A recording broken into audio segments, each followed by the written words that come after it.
성도님들 혹시 그 쇼미더머니라는 힙합 프로그램 혹시 알고 계신가요? 그 아마 젊으신 이제 선생님들은 아마 알고 계실 것 같은데 조금 이제 어른들께서는 좀 알지 못하실 것 같은데 래퍼들이 나와서 경연을 하는 그런 오디션 프로그램인데 16년도에 쇼미더머니라는 그 프로그램에서 가장 유명했던 그리고 기독교인들이 가장 많이 열광했던 그 래퍼가 한 명 있습니다.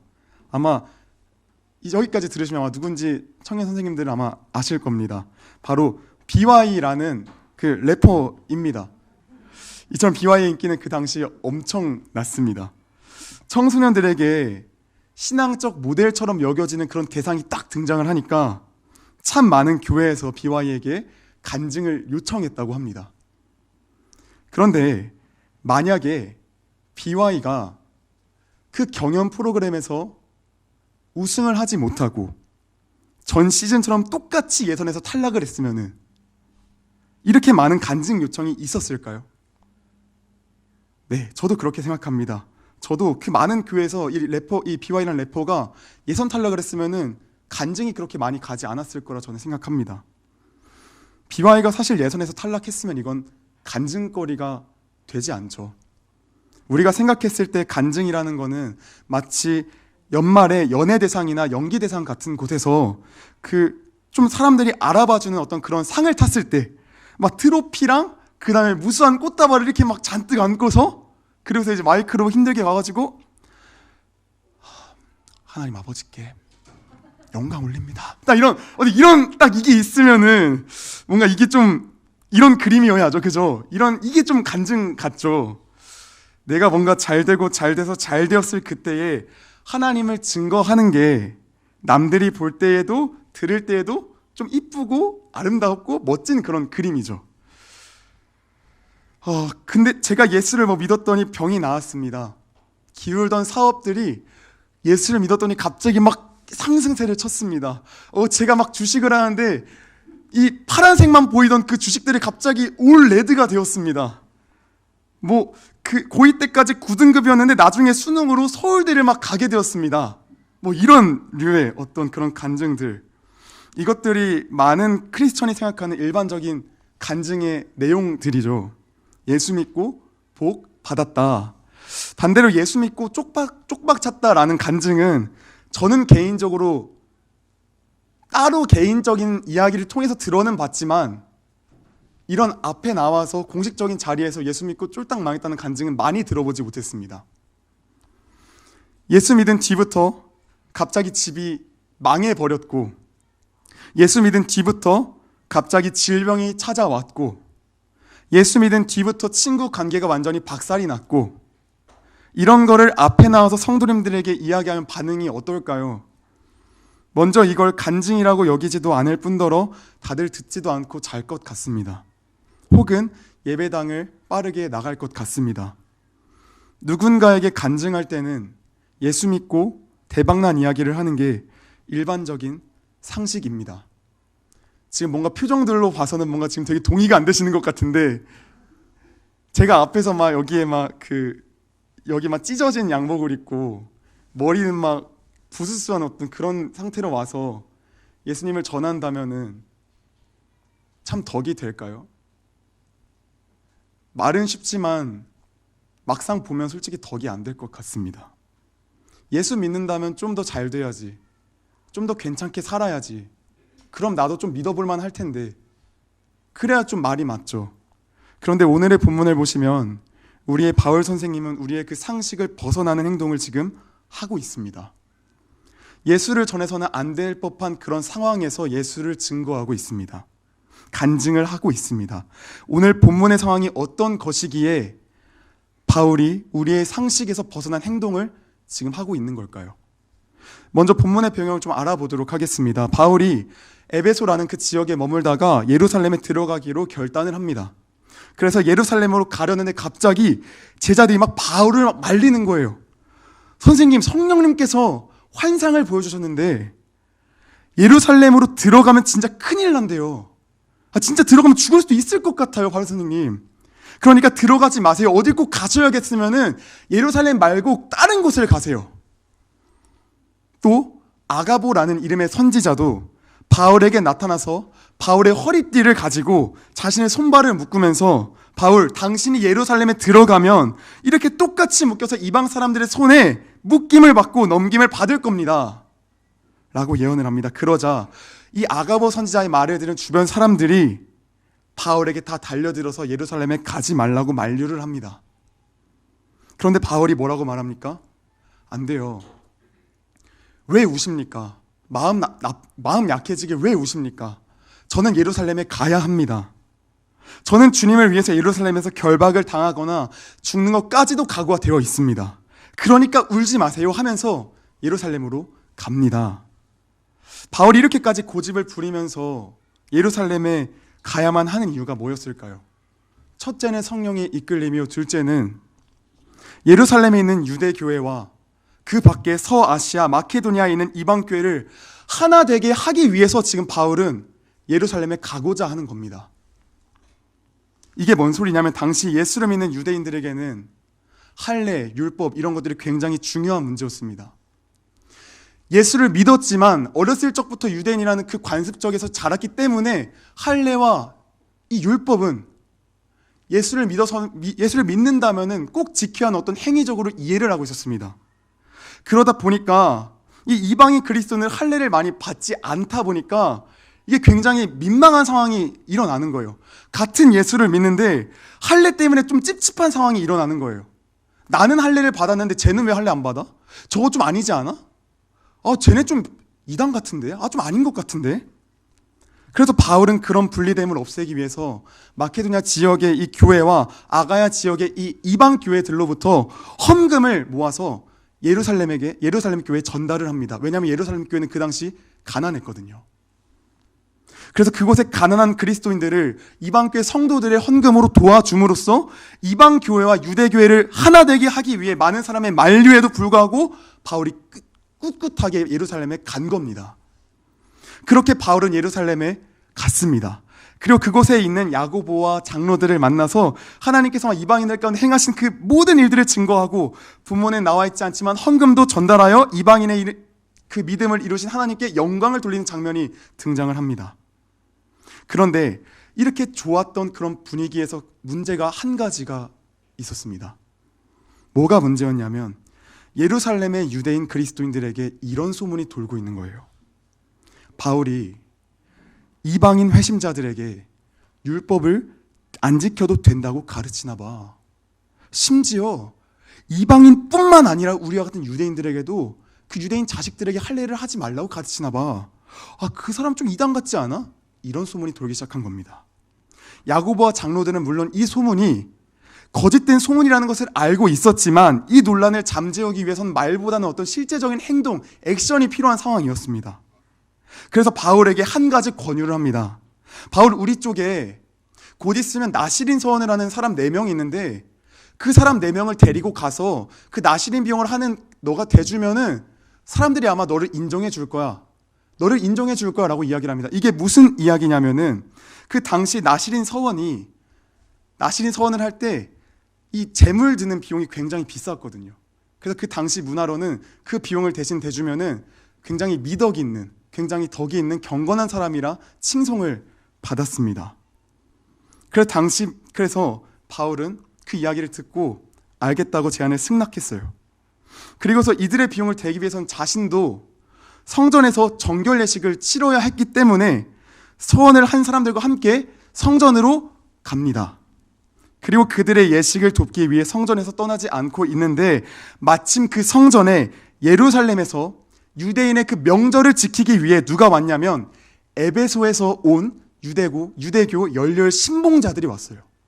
그런데 이 유대교 열렬 신봉자들이 어떤 사람들이었냐면은 바울과 아는 사이인데 하필이면 바울을 유대교의 배교자, 이단의 앞잡이로 여기며 굉장히 싫어하던 그런 사람들이었습니다. 이들은 언제나 바울을 죽이기 위해 기회를 엿보던 사람들이었는데 때마침 이 예루살렘에서 바울을 목격한 순간 구실을 잡았어요. 그 구실을 어떻게 잡았냐면은 먼저 그 당시 이 성전에 대한 어떤 문화를 알아야 되는데 한번 그 PPT 한번 보여주시겠어요? 여기서 성전이라고 나왔지만 사실 성전은 저 중앙에 따로 하나 떨어져 있고 그 나머지는 유대인의 뜰과 그 다음에 유대 여인의 뜰과 이방인들의 뜰로 나눠져 있습니다. 예수님께서 성전을 정하신 그 사건 기억하십니까? 그 사건이 이방인의 뜰에서 이루어진 겁니다. 이방인 사람들이 저 자리에서 기도해야 되는, 저기서 장사를 하고 있으니까 계속 여기서 막 기도하려는데 옆에서 돼지가 치고 소가 치고 이러니까 기도를 못 하잖아요. 그러니까 예수님께서 저 이방인의 뜰을 일부를 갈아엎으신 겁니다. 오늘 바울 지금 이 유대인의 뜰과 유대 여인의 뜰과 이방인의 뜰, 이게 오늘 본문의 사건과 굉장히 연관이 있는데 뭐냐면은 저 유대인 남자들의 뜰에는 한 가지 특징이 있었어요.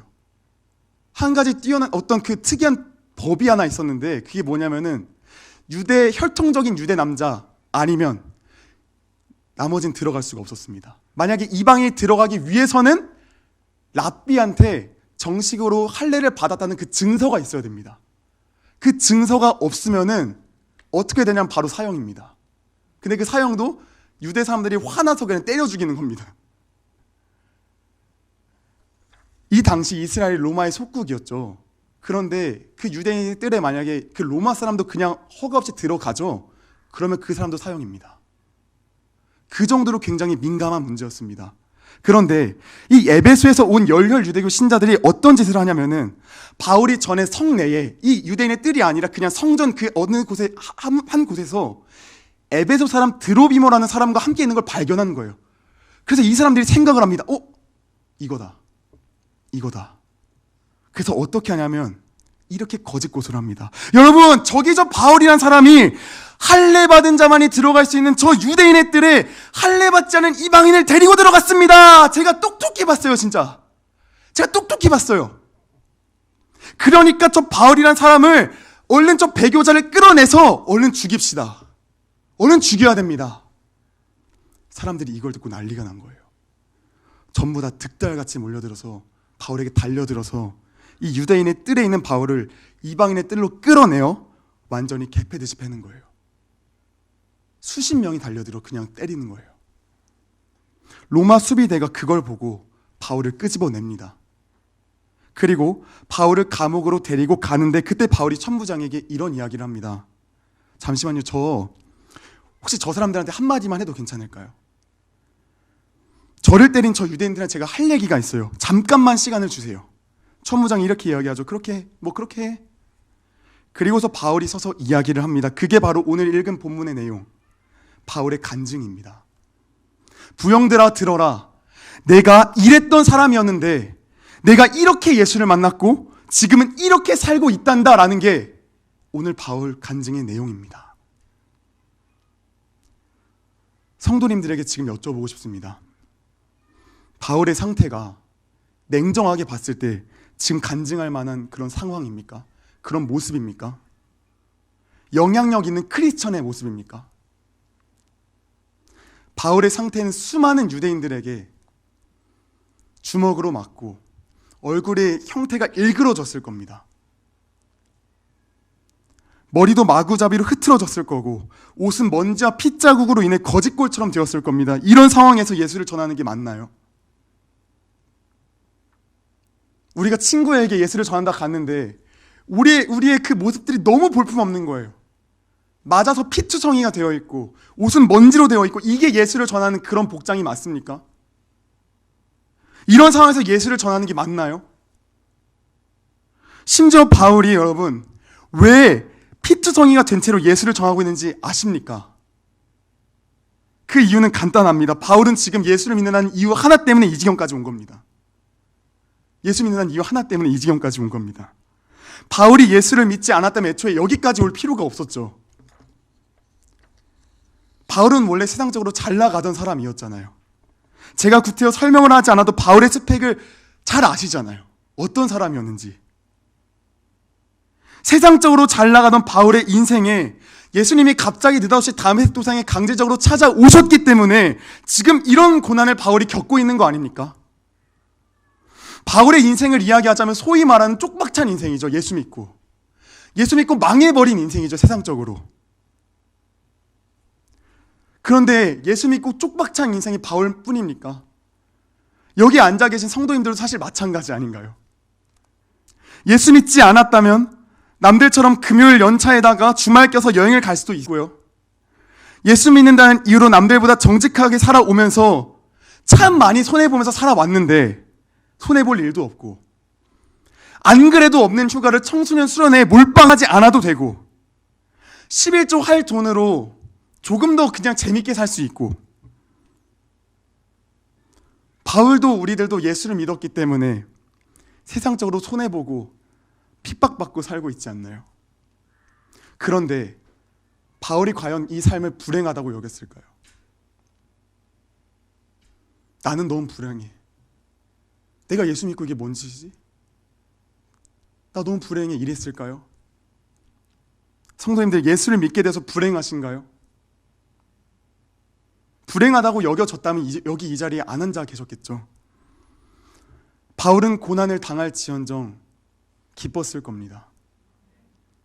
유대인들에게 복음을 전할 수 있다는 그 사실만으로도 바울은 피투성이가 되었든 만신창이가 되었든 기뻤을 겁니다. 사도행전 20장 22절부터 24절 말씀을 보면 바울이 예루살렘에 들어가기 전에 먼저 이런 고백을 합니다. 같이 한번 읽어볼까요? 같이 한번 읽어보겠습니다. 시작. 보라, 이제 나는 성령에 매여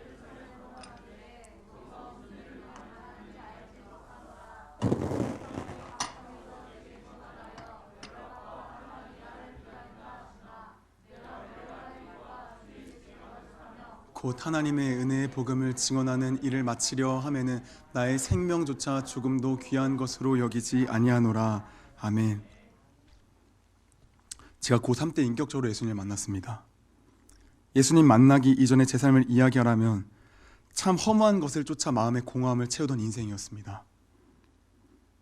제가 초등학교 6학년 때부터 이 마음의 우울감이 정말 많았는데 날마다 그 우울감을 잊으려고 발버둥을 쳤습니다. 밤 늦게까지 축구를 하면서 살았습니다. 일부러 집에 잘 안 들어갔습니다. 하루 종일 PC방에서 게임하면서 지냈습니다. 친구들과 열심히 놀면서 그 우울감을 잊으려고 열심히 노력했습니다. 그런데 그 순간은 참 재밌고 행복했지만 집에만 돌아오면 또다시 느껴지지 않는 채워지지 않는 그 공허함. 그런데 예수님을 만나고 나서부터 그 우울감이 참 많이 없어졌습니다. 이 마음의 공허함이 채워지니까 행복하더라고요.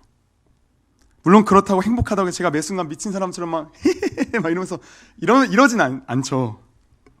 사실 예수 믿기 전보다 지금이 더 정신적으로 신경 쓸 게 훨씬 더 많고 육체적으로도 훨씬 더 힘들지만 그럼에도 저는 지금의 삶이 더 행복합니다.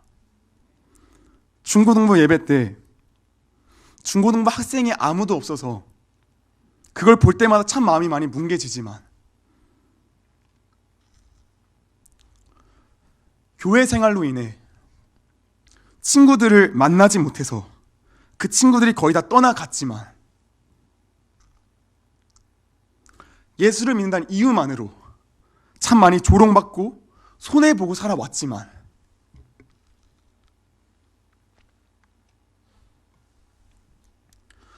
그럼에도 불구하고 제 삶을 여기까지 이끄시고 앞으로도 이끄실 그 하나님을 저는 찬양합니다. 그 하나님을 제가 사랑합니다. 이게 지금의 제 간증입니다.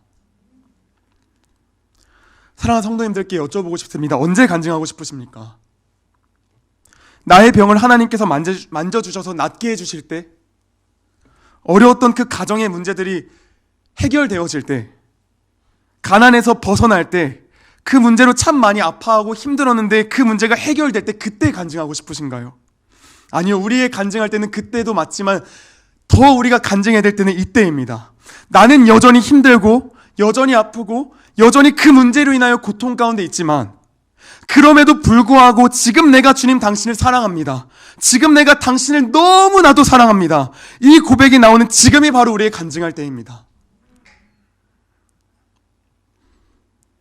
바울의 삶을 돌아보면 참 자신의 자랑할 것이 얼마나 많은지 모릅니다. 오늘 이 본문을 설명하기 위한 그 배경 속에서도 바울이 자랑할 게 얼마나 많이 있습니까? 자신이 핍박과 고난당할 것을 알면서도 예루살렘에 들어온 것을 뽐낼 수도 있었습니다. 유대교회와 이방교회를 연합하기 위해 그 먼 길을 달려오고 자신의 삶을 예수께 온전히 다 헌신했던 것을 자랑할 수도 있었습니다. 억울하게 그 거짓 고소를 당한 것에 대해서도 저 그런 사람 아니에요. 저 에베소 사람 드로비모를 유대인의 뜰에 데리고 들어가지 않았습니다. 라고 분노하며 항변할 수도 있었습니다.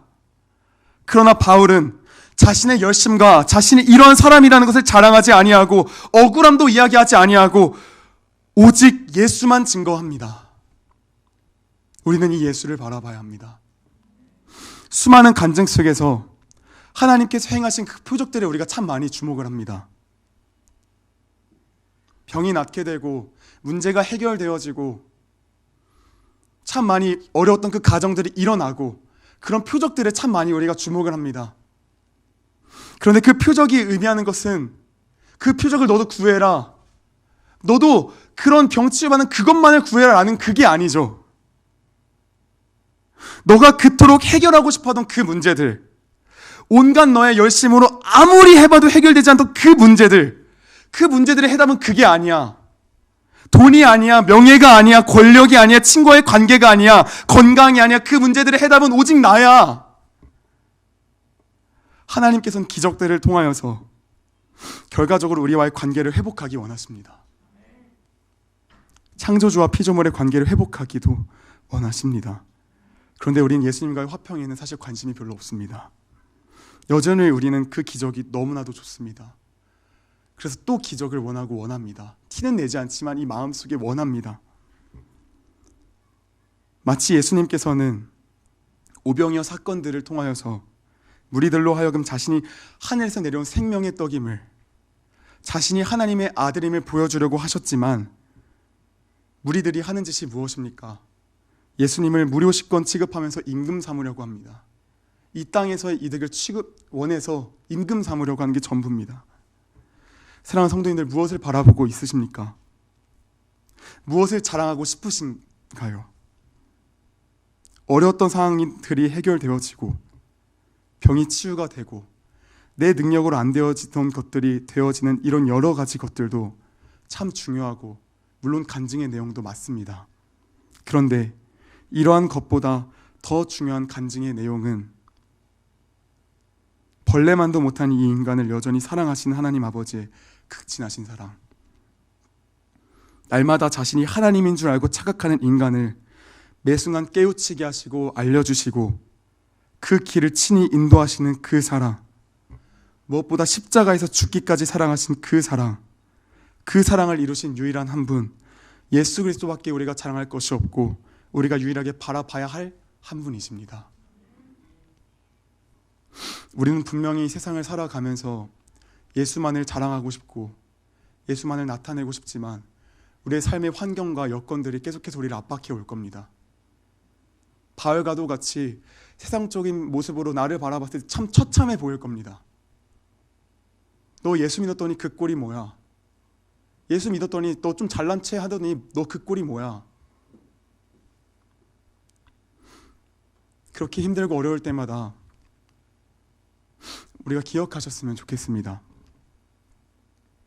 스데반이 순교를 앞두고 하늘을 우러러볼 때 하나님의 보좌 우편에 앉아 계실 그 예수님께서 서 계시다고 이야기합니다. 왜 보좌에 앉으셔야 할 그 예수님이 서 계십니까? 스데반에게 이렇게 이야기하는 거죠. 고생했다. 고생했다. 참 거기서 참 나를 증언하느라 참 애썼다. 참 오늘도 여전히 너는 피투성이가 되어도 여전히 나를 증거했구나. 고생했다.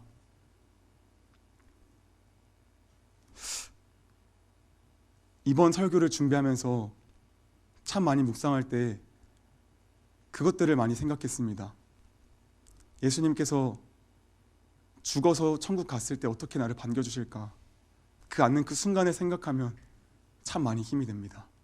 여전히 가진 것도 없고 여전히 체력도 약하고 자랑할 것이 아무것도 없지만 그거 생각하니까 참 힘이 납니다.